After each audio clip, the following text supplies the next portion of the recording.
ভক্তপ্রাণ বলেছেন আমি ভক্ত হতে পারি, আমি ভক্ত সঙ্গ করার চেষ্টা করছি মাত্র। সুতরাং ঠাকুর সম্পর্কে তেমন কিছুই জানি না, তেমন কিছু বুঝি না। রঞ্জিত বাবু এবং গোসাই যে তত্ত্ব আলোচনা করলেন তার ধারে কাছেও আমি যেতে পারবো না। ওনারা উচ্চমানের ভক্ত, ওনাদের ভাষা চয়ন, ওনাদের তত্ত্ব আলোচনা বড় মধুর মধুর, এর তুলনা করা যায় না। তো আমি সকলের কাছে প্রার্থনা করছি আপনারা দয়া করে একটু আশীর্বাদ করবেন যাতে আমি দু চারটে কথা বলতে পারি। আমরা সকলেই লীলামৃত পড়েছি, এখানে যারা আছেন কম বেশি সকলেই পড়েছেন, কেউ একবার, কেউ পাঁচবার, কেউ অর্ধেক, কেউ একটা অধ্যায়, এরকম করে পড়েছেন। এই লীলামৃত রচনার একটা ইতিহাস আছে, আপনারা সকলেই জানেন, হয়তো কেউ ভেবে দেখেননি বা ভেবে দেখেছেন, কিন্তু আমি একটু সেই দিকটায় আলোচনা করতে চাই। লীলামৃত খানা ঠাকুর যখন লীলামৃত লেখার জন্যে মৃত্যুঞ্জয় গোসাই এবং দশরথ গোসাই ওনারা দুজন ঠাকুরের কাছে গিয়ে বললেন, হে ঠাকুর, আমরা তোমার লীলামৃত রচনা করতে চাই। ঠাকুর তখন জীবদ্দশায়। তখন ঠাকুর বললেন, না না না না না, তোমরা লীলামৃত লিখো না। কেন? বলছে আমি নিষেধ করছি তাই? বলছে না, আমরা তবুও রচনা করব। বলছে তাহলে তোমাদের গলিত কুষ্ঠ হবে, হস্তপদাদি অঙ্গুলি গলিত কুষ্ঠ ব্যাধিতে আক্রান্ত হবে। তখন দশরথ গোসাই এবং মৃত্যুঞ্জয় গোসাই বলছেন, সে তো আমাদের লীলাগীতি প্রচারের পুরস্কার হবে। তোমার লীলামৃত লিখে যদি আমাদের হস্তপদাদি গলিত কুষ্ঠ হয়, সে তো আমাদের লীলামৃত লেখার পুরস্কার, আমরা তবুও করব। কিন্তু কি আশ্চর্যের বিষয়, সেই লীলামৃত খানা ওরাকান্দি থেকে হারিয়ে গেল, আর কেউ খুঁজে পায়নি। সেই লীলামৃত কোথায় হারিয়ে গেল কেউ আর পায়নি। এরপর ঠাকুর ওনারা দুজন নিরস্ত হলেন, আর লেখালেখির ধার ধারলেন না। অতঃপর ঠাকুর দেহ রক্ষা করলেন 1284 সালে। আমরা সকলেই জানি 1284 সালে ঠাকুর দেহ রক্ষা করলেন। এরপরে আবার মৃত্যুঞ্জয় গোসাই, দশরথ গোসাই আবারও আকুল হয়ে গেলেন, এই লীলামৃত লিখতেই হবে। এবার তারককে বলল, তারক এবার তুই লেখ, ঠাকুর তো নেই, এবার আমাদের আর কোনো অসুবিধা হবে না, এবার আমরা লীলামৃত লিখবই। সেই লীলামৃত তারক কর্তা বললেন, হে গোস্বামী, আমি লেখাপড়া কিছুই জানি না, আমি বড় অজ্ঞ মূর্খ, আমার লেখা কে পড়বে? তখন ওনারা বললেন, আরে বেটা, তুই তো মূর্খ, কিন্তু ঠাকুরের লীলা তো মূর্খ নয়। আমরা দুজন তোকে আশীর্বাদ করছি, তুই যা লিখবি সেটাই হবে লীলামৃত। তারপরেও তারককর্তা লিখতে গড়িমসি করছে। একদিন গোলক পাগল স্বপ্নে দেশে ভোরবেলায় স্বপ্নাদেশে বলছে, তখন গোলককর্তা উঠে গেছেন। সেই সময় ভোরবেলায় তারকের বুকে হস্তপদাদি একদম নখ বিধিয়ে দিয়ে বলছেন, নৃসিংহ মূর্তি ধরে বলছেন, এই তারক, তুই ঠাকুরের লীলামৃত দে, নইলে তোর বুকে রুধির পান করব। তখন তারককর্তা কাঁপতে কাঁপতে বলল, হ্যাঁ আমি লীলামৃত দেব। তারপরেও লীলামৃত লেখা হয়, এই লিখি করে লেখা হয় না। অতঃপর একদিন বাগদেবী সরস্বতী ওইরকম ভোরবেলায় স্বপ্নে বলছেন তারও সেই দিন লীলামৃত প্রচারের অসময় বলিয়া, সেই সময় লীলামৃত প্রচারের অসময় বলিয়া লীলামৃতখানা আমার কাছে রেখে দিয়েছিলাম। এইবার সময় হয়েছে, এইবার তুই লীলামৃত লেখ। এখন সময় হয়েছে, এখন তুই লীলামৃত লিখবি। এই নে সেই লীলামৃত, আমার কাছে রেখে দিয়েছিলাম। স্বপ্নে তাকে সেই গ্রন্থ ফিরিয়ে দিচ্ছেন। এই নে সেই লীলামৃত, এবার তুই যা লিখবি সেটাই হবে লীলামৃত, ঠাকুরের লীলামৃত। এইভাবে অতঃপর তারকর্তা লীলামৃত লেখা শুরু করলেন। আমার প্রশ্ন হলো, বাগদেবী সরস্বতী কেন বললেন তখন লীলামৃত প্রচারের অসময় বলিয়া লীলামৃতখানা আমার কাছে রেখে দিয়েছিলাম, এখন লীলামৃত প্রচারের সময় হয়েছে, এখন তুই লীলামৃত প্রচার কর। আমার প্রশ্ন হলো, কেন বাগদেবী সরস্বতী বললেন তখন লীলামৃত প্রচারের অসময় বলিয়া? যে লীলামৃত 1284 সালে ঠাকুর দেহ রক্ষার পরে লিখিত হয়েছিল, আর সেই লীলামৃতখানা প্রচার হলো 1323 সালে। 1323 সালে প্রথম প্রচারিত হয়, 39 বছর পরে। আর তখন লীলামৃত প্রচারের অসময় বলিয়া তখন লীলামৃত আমার কাছে রেখে দিয়েছিলাম, এখন লীলামৃত প্রচারের সময় হয়েছে, এখন তুই লীলামৃত লেখ। এই 39 বছর কেন লাগলো? যে ঠাকুরের ইচ্ছা ছাড়া একটা গাছের পাতা পড়ে না, যে ঠাকুরের ইচ্ছা ছাড়া পথের একটা ধূলিকণা নড়ে না, যার ইচ্ছায় জগৎ সংসার পরিচালিত হয়, তার লীলামৃত প্রচার করতে 39 বছর লাগলো কেন? কেন লেগেছিল 39 বছর? আছে কোনো জবাব? 39 বছর লাগলো কেন? আমি মনে মনে কিন্তু এর একটা হিসেব বের করেছি, কেন 39 বছর লেগেছিল। বাংলাদেশে আমাদের গ্রামের এক বয়োবৃদ্ধ দাদু ছেলেবেলায় আমাদের কাছে একটা গল্প বলেছিল।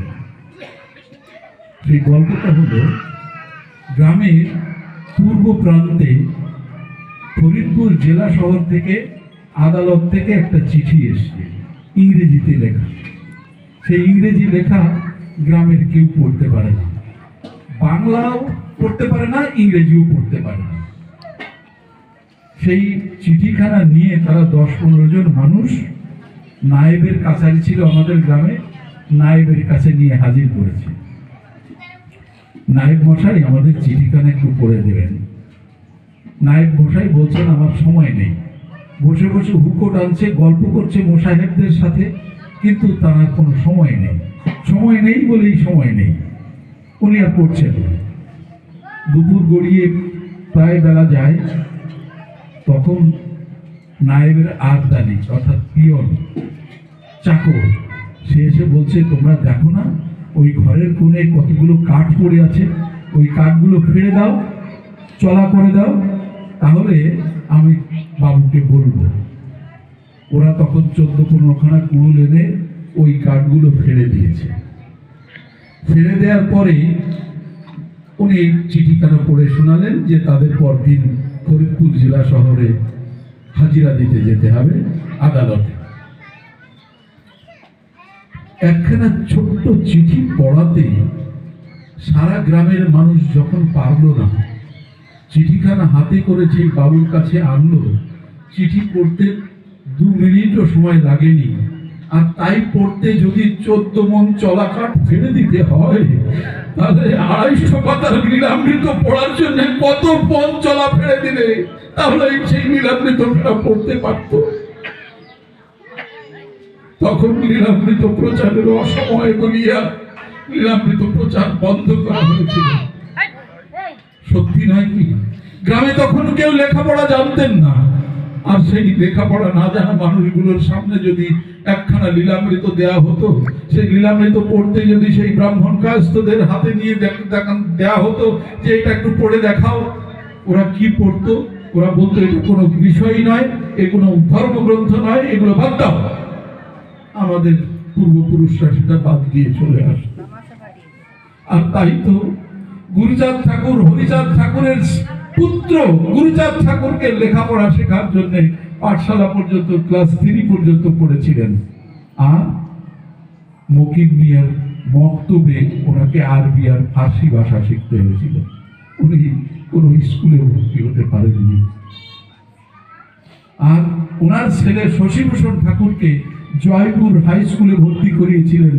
কে ভর্তি করিয়েছিলেন? গুরুচাঁদ ঠাকুর তারককর্তার বাড়িতে গিয়ে বসেছিলেন, একা একা বসে আছেন। এমন সময় পাশ দিয়ে জয়পুর হাই স্কুলের হেডমাস্টার অমৃতলাল মুখোপাধ্যায় ওখান দিয়ে হেঁটে হেঁটে যাচ্ছেন। হেঁটে হেঁটে যেতে যেতে ওই দিকে যখন চোখ পড়েছে তখন দেখেছেন কি মোহন মূরতি নিয়ে বসে আছেন গুরুচাঁদ ঠাকুর। উনি তখন খালি গায়ে, হাই স্কুলের হেডমাস্টার হলো, খালি গায়ে ব্রাহ্মণের পৈতে খানা দেখাচ্ছেন। পৈতে নিয়ে গুরুচাঁদ ঠাকুরকে গিয়ে প্রণাম করেছেন। তখন গুরুচাঁদ বলছেন, তুমি ব্রাহ্মণ শ্রেষ্ঠ, তুমি কেন আমাকে প্রণাম করছো? বলছে, আপনার যে মোহন মূরতি, এই মূরতিতে আপনি ভগবান, আপনাকে তাই আমি প্রণাম করলাম। আর সেই সুবাদে আরেকটা ঘটনা হয়েছিল। তারককর্তার এলাকাতে জমিদার বাড়ির একটা বড় দিঘি কাটছিল। সেই দিঘি কাটতে গিয়ে মাটির তলায় একটা বড় সাইজের ব্যাঙ বেরিয়ে আসে মাটির তলা থেকে, বিশাল ব্যাঙ। সেই ব্যাঙের গায়ে অসংখ্য চাটুয়া লাগানো, এবং ব্যাঙটা জীবিত, তাকাচ্ছে, চারিদিকে দেখছে। মাটির তলায় একটা ব্যাঙ। তখন তারা বলছে, এ কি আশ্চর্য, এরকম একটা ব্যাঙ কোথা থেকে এলো? তারপরে ওরা বলছে, কে বলতে পারে? আর জ্যোতিষীকে ডাকলো, জ্যোতিষী বলতে পারে না, কেউ বলতে পারে না কোনো কথা। তখন একজন বলছে, আমার মনে হয় কবি গান গায়ে তারক, এই তারককে ডেকে আনলে তারক মনে হয় কিছু একটা বলতে পারবে। তারক একজন সাধু মানুষ, ও মনে হয় বলতে পারবে। একজন বলছে, আরে ও কাড়ারের বাচ্চা, কি বলবে? আর একজন বলছে, না না, ওকে ডাকো, ও বলতে পারবে। তারপরে ডাকো। তারক বললেন, আমি কিছুই জানি না বাবু, আমাকে শুধু শুধু ডাকা, আমার এর ব্যাপারে কোনো কিছুই জানা নেই। তুমি যা জানো, তুমি যা বসো তাই বলো। তারককর্তা একটু ধ্যানস্থ হলেন, অর্থাৎ একটু চিন্তা করলেন। চিন্তা করে বলছেন যে, আমার মনে হয় এই সময় ব্যাংকটা তারকের দিকে তাকিয়ে আছে, ফ্যাল ফ্যাল করে তাকিয়ে আছে তারকের দিকে। তারক কি বলে? তারক বলছে, ইনি হলেন, আমার বিশ্বাস ইনি একজন গুরু ছিলেন। ইনি একজন গুরু ছিলেন। এই গুরু ওনার শিষ্য করেছিলেন, অনেক শিষ্য। এই শিষ্যদের নিয়ে উনি এখানে আছেন। কেন আছেন? বলছি, এই গুরু এমন কোন একটা অপকর্ম করেছিলেন যার কারণে উনি এই ভেদ রূপে আসছেন। আর ওনার অনুসারী যারা আছেন সকলে ওনার পিছনে পিছনে ওনাকে রক্ত চুষে চুষে খাচ্ছে। তখন ব্যাঙের চোখ দুটো দিয়ে জল ছুটছে। তো জমিদার মশাই জিজ্ঞেস করলেন, তাহলে এর উপায় কি? এর মুক্তির উপায় কি? একে কেটে ফেলবো না মেরে ফেলবো না, কিভাবে উপায় হবে? তখন তারক বলছে, আমার মনে হয় কোন মহৎ ব্যক্তির পায়ের ধুলো যদি ওর গায়ে লাগে তাহলে ও মনে হয় উদ্ধার হয়ে যেতে পারে। তখন ব্যাঙ কোথাও নড়েনি, এই প্রথম লাফ দিয়ে তারকের পায়ে যেই পড়লো, সাথে সাথে সে উদ্ধার হয়ে গেল। এই খবর পাওয়ার পরে ওই তারকের বাড়িতে থেকে শশীভূষণ ঠাকুর প্রথম হাই স্কুলে পড়াশোনা করেন, জয়পুর হাই স্কুলে। সুতরাং আমাদের লেখাপড়ার কোনো অধিকার ছিল না। রঞ্জিত বাবু বলেছেন, আমাদের ধর্মাচরণের কোনো অধিকার ছিল না, মন্দিরে প্রবেশের কোনো অধিকার ছিল না, বেদ পাঠের অধিকার ছিল না। এমনকি বেদ পাঠ যদি কেউ শ্রবণ করতো তার কানে গরম সীসা ঢেলে দেওয়া হতো। কেউ যদি বেদ মুখস্থ করতো বা মনে রাখতো তাহলে তাকে হত্যা করা হতো। এই ছিল আমাদের অধিকার। এই অধিকার কে ফিরিয়ে দিয়েছেন? হরিচাঁদ ঠাকুর, গুরুচাঁদ ঠাকুর। হরিচাঁদ গুরুচাঁদ না এলে আমাদের জীবনে এখনো আমরা সেই পেছনে পড়াই থাকতাম। পেছনে গামছা এঁটে দিয়ে ওই পরের জমিতে কাজ করা ছাড়া আমাদের কোনো উপায় ছিল না। এই আমরা যারা চাকরি বাকরি করতাম, আমাদের পক্ষে আর চাকরি বাকরি করা সম্ভব হতো না। আর আমি শেষে সামান্য দুটো কথা বলবো, সেটা হলো আমরা যারা লেখাপড়া শিখেছি, আমি আমার ব্যক্তিগত কথা বলতে পারি, আমি যে গ্রাম থেকে লেখাপড়া করেছি সেই গ্রাম থেকে পড়াশোনা করার কোনো পরিবেশ ছিল না। 4 মাইল দূরে আমার প্রাইমারি স্কুল ছিল। 4 মাইল দূরে এই পরিমাণ কাদার টোপকে, আমি খুব ছোট্ট ছিলাম, 4 মাইল দূরে আমাকে হেঁটে হেঁটে সে কাদার ভেতর দিয়ে স্কুলে যেতে হতো। আমার সাথে বাবা আরো পাড়ার 3-4টে ছেলে মেয়েকে স্কুলে ভর্তি করে দিয়েছিল তাদের বাবার খরচায় দিয়ে, কিন্তু তারা কিছুদিন গিয়ে 2-3 মাস গিয়ে আর পড়াশোনা করেনি।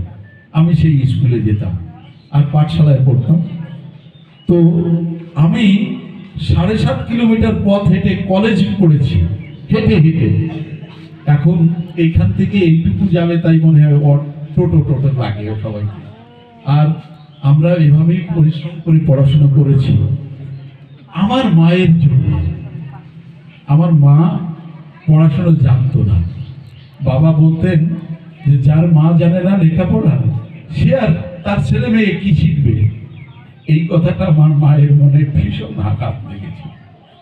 মা আমাকে ভাব ধরে প্রতিনিয়ত কাঁদতেন, বাবা তোকে লেখাপড়া শিখতে হবে, বাবা তোকে লেখাপড়া শিখতে হবে। আর সেই মায়ের আশীর্বাদেই আমার লেখাপড়া হয়েছে। মায়েদের কাছে তো এই কথাই বলছি, মা যদি ইচ্ছে করে তাহলে তার সন্তানকে মানুষ করতে পারে, তা না হলে আর কেউ মানুষ করতে পারে না। আমরা এবার সরস্বতী পুজোয়, এবার নয় আগে থেকেই আমরা করি, সরস্বতী পুজোয় আমরা কোনো মা সরস্বতীর মন্দিরে বসিয়ে পূজা করি না। আমরা আমাদের মন্দিরে সকল মায়েরা, গ্রামের, দূরের গ্রামের, পাশের গ্রামের বহু মায়েরা, এবার মন্দির চত্বর, মন্দিরের জায়গা তো বিশাল বড় এলাকা, সেই মন্দিরে কোনো মায়েদের জায়গা ধরেনি, তাদের ছেলে মেয়েদের বসিয়ে দিয়েছে। ছেলে মেয়েরা তাদের মাকে পুজো করেছে সরস্বতী জ্ঞানে। এই মাই তাদের ছেলে মেয়েদেরকে লেখাপড়া শেখাতে পারে, আর কেউ পারবে না। যতই শিক্ষক বেটে বেটে খাওয়াও, লেখাপড়া শিখবে না। মা যদি চেষ্টা না করে, মা যদি সন্তানকে মানুষ না করে, সেই ছেলে মেয়ে মানুষ হবে না। সুতরাং আমি মায়েদের কাছে অনুরোধ করি, আপনারা আপনাদের ছেলে মেয়েদেরকে মানুষ করবেন, লেখাপড়া শেখাবেন। আপনার ফুলের বাগান আপনি যেভাবে সাজাতে চাইবেন সেভাবেই সাজবে সকলে। আর পিতাদের সেই মায়েদেরকে সহযোগিতা করতে হবে। যে সংসারে স্বামী স্ত্রীর মধ্যে মিল নেই, সেই সংসারে সোনা দানা টাকা পয়সায় ভর্তি থাকলেও সেই সংসারে শান্তি আসে না। অথচ কুড়ে ঘরে যে স্বামী স্ত্রীর মধ্যে মিল থাকে, স্বামী স্ত্রী একে অপরকে ভালোবাসে, সেই সংসারে কুড়ে ঘরে থাকলেও সেখানে শান্তি বিরাজ করে। সকলে সেই বাড়িতে গেলেও খুশি হয় যে তোমাদের বাড়িতে এলে এত শান্তি লাগে কেন?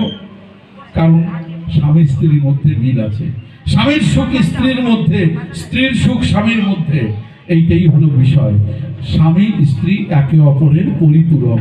স্বামীর সুখ স্ত্রীর মধ্যে, স্ত্রীর সুখ স্বামীর মধ্যে।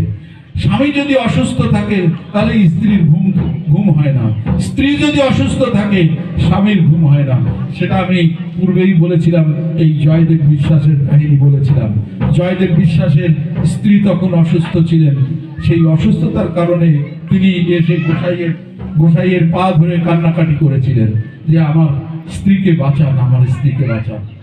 যে মানুষটা 3 দিন আয়ু ছিল, ডাক্তাররা দিয়েছিলেন 3 দিন আয়ু, 7 দিন আয়ু দিয়েছিল, 4 দিন গত হয়ে গেছে, আর বাকি ছিল 3 দিন। সেই 3 দিন আয়ুর মধ্যে থেকে তিনি বেঁচে ছিলেন 35 বছর। সেটা আমরা বলি যে গদাই গোসাইয়ের কৃপা, আর গদাই গোসাই বলেন আমি কিচ্ছু জানি না, সব ঠাকুর করে। যে সংসারে স্বামী স্ত্রীর মিল নেই, সে সংসারে শান্তি নেই। তো আমি আর কথা বাড়াবো না। ছেলে মেয়ে দিকে শিক্ষা, দরকার হলে করবে ভিক্ষা। সবাকারে বলি আমি, যদি মানু মরে, অবিদ্যার পুত্র কন্যা যেন নাহি থাকে ঘরে, গুরুচাঁদ ঠাকুর বলেছেন। সুতরাং সকলেই আমাদের ছেলে মেয়েদেরকে মানুষ করতে হবে। লেখাপড়া শিখে যদি চাকরি নাও পায়, তবু তার লেখাপড়ার দাম আছে। চাকরি করতে হবে, লেখাপড়া শিখে এমন কোনো দরকার নেই। আর চাকরির যে বাজার, চাকরির যে অবস্থা, তাতে চাকরি পাবে না। কিন্তু তাই বলে কি লেখাপড়া করবে না? করতেই হবে। লেখাপড়া শিখলে তার মূল্যায়ন হবে। এভাবে হোক, যেভাবে হোক, ঠাকুর সম্পর্কে সে জানবে, ঠাকুর সম্পর্কে সে বলতে পারবে। তো যাই হোক, আমি আমার কথা আর বাড়াবো না, সকলের ধৈর্য চ্যুতি ঘটবে। আমি সকলের কাছে পরিমার্জনা চাইছি। আমার যদি কোনো অপরাধ থাকে, আমি যদি কোনো ভুল ত্রুটি বলে থাকি, তাহলে আমাকে ক্ষমা করবেন। আর আশীর্বাদ করবেন যেন এইভাবেই ঠাকুরের যে কটা দিন বেঁচে থাকি, ঠাকুরের ভক্ত সঙ্গ করে যেতে পারি। কারণ ভক্ত সঙ্গ বলা সর্বশাস্ত্রে কয়, লইবা মাত্র সাধু সঙ্গ জীব ইষ্ট প্রাপ্তি হয়। ইষ্ট অর্থাৎ ঈশ্বর প্রাপ্তি। আমরা যে কজন এখানে বসে আছি, এখন বলুন তো, কে কার গরুর কথা চিন্তা করেছেন? কে কার ধানের কথা চিন্তা করেছেন? কে কার জমিতে ফসল কাটার কথা চিন্তা করেছেন? কেউ করেনি। সকলেই আমরা সেই ঠাকুরমুখী হয়ে বসে আছি, ঠাকুরের সঙ্গ করছি। এখানে যারা এসছি সকলে আমরা ঠাকুরের সঙ্গ করছি, ভক্ত সঙ্গ করছি। সুতরাং এইরকম ভক্ত সঙ্গ করে যাতে জীবনটা অতিবাহিত করতে পারি, সেই আশীর্বাদ করবেন। জয় জয় শান্তি হরি প্রেমানন্দে।